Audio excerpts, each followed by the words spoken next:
Ready? Start. Learned counsel for the respondent. Number 1.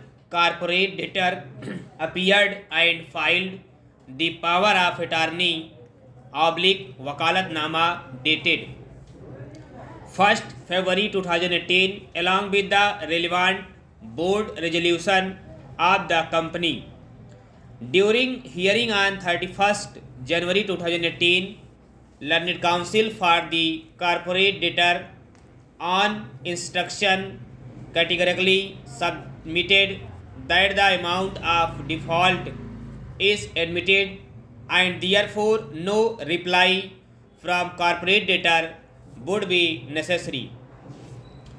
It has been stated in the application that respondent number 2, Maharashtra Indian Overseas Bank and State Bank of India had issued notice dated 15th November 2017 under section 13 clause 4 of Surfacai Act 2002 and put the property of corporate debtor on auction on 2012-2017, in which respondent number 4, loan bidder, has been declared as a successful bidder in e-auction held on 20th December 2017.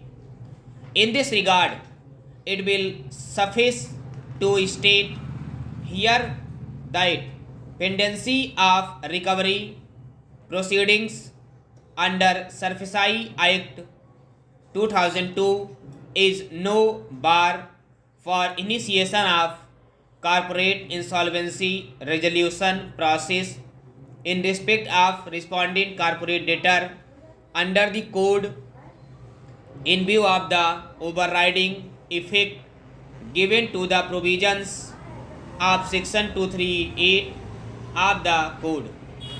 Needless to say that once the present application is admitted and order of moratorium is passed, all such proceedings cannot proceed till resolution process is complete.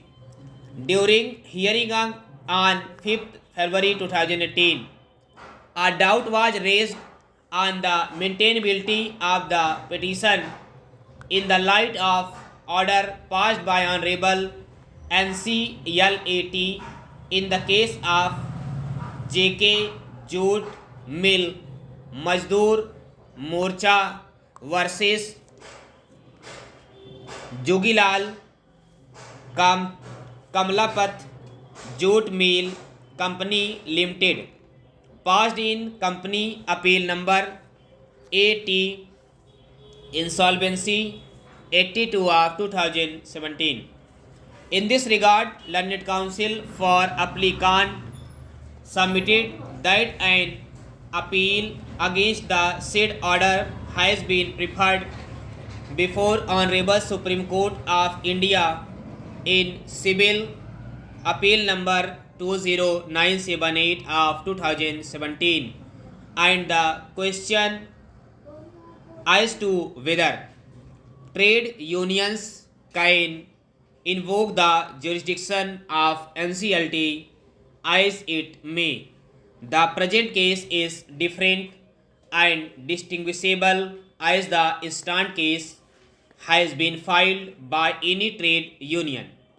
Column 1 of Part 1 of Form 5 filed in the present case reveals that 207 workers claiming to be the operational creditors have paid through their representative 1 Sardar Singh for initiation of corporate insolvency resolution process in respect of respondent corporate debtor Messrs. Anil Special Steel Industries Limited. It is pertinent to note here that as per Form 5, unpaid workmen can move application either jointly or individually. For ready reference, the relevant note specified at the bottom of Form 5 is quoted below.